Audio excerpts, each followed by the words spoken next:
Assalamualaikum warahmatullahi wabarakatuh. Bismillahirrahmanirrahim. Alhamdulillahirabbil alamin.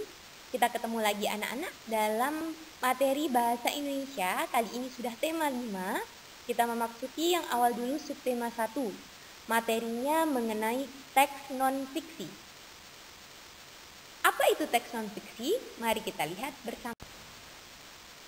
Teks non-fiksi merupakan teks yang isinya informasi dan informasi tersebut berdasarkan kenyataan atau fakta. Contoh dari teks non-fiksi yaitu jurnal ilmiah, biografi, kisah nabi-nabi, serta berita-berita yang ada di koran. Semua itu merupakan teks-teks berdasarkan kenyataan. Teks non-fiksi mempunyai kebalikan namanya teks fiksi, yaitu berisi informasi yang tidak nyata atau tidak berdasarkan kenyataan yang ada. Contohnya novel dan lain sebagainya. Dari sebuah teks non-fiksi, kita bisa mencari informasi-informasi penting yang ada di dalamnya. Langkahnya yaitu yang pertama, membaca dengan seksama terlebih dahulu. Kemudian, menjawab pertanyaan yang kita buat berdasarkan jawaban yang ada di teks. Setelah melakukan dua hal tersebut, informasi-informasi penting dari teks tersebut sudah bisa kita pahami. Nah, dari informasi penting yang telah kita dapat kita sajikan bisa dalam bentuk tabel ataupun peta pikiran. Peta pikiran ini biasanya berbentuk pohon pikiran.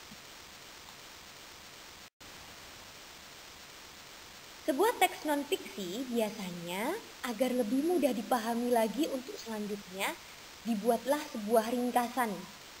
Ringkasan itu anak-anak adalah sebuah informasi yang lebih singkat daripada teks sebelumnya. Nah, cara membuat ringkasan dari sebuah teks non-fiksi ada 3 langkah. Yang pertama, membaca teks dengan seksama.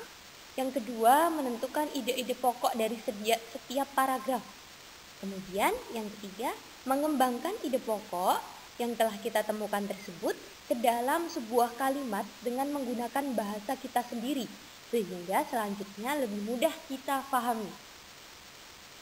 Membuat ringkasan teks non-fiksi ini kita bisa terapkan ke dalam ketika kita belajar materi di sekolah. Ketika anak-anak membaca buku di sekolah yang tebal-tebal, anak-anak bisa menuliskan ringkasannya di dalam buku tulis anak-anak. Sehingga ketika akan ulangan atau akan ada kuis lebih mudah dipelajari dan dipahami karena menggunakan bahasa kalian sendiri. Alhamdulillahirabbil alamin. Bagaimana anak-anak? Sudah paham mengenai teks non-fiksi ya? Ternyata teks non-fiksi ini juga termasuk dalam materi pelajaran kita. Ketika anak-anak membaca materi tema, bahasa Jawa, dan institut yang lain-lain, itu merupakan informasi teks non-fiksi. Jadi belajarlah membuat ringkasan dari teks non-fiksi. Terima kasih untuk pelajaran hari ini, semoga bermanfaat. Assalamualaikum warahmatullahi wabarakatuh.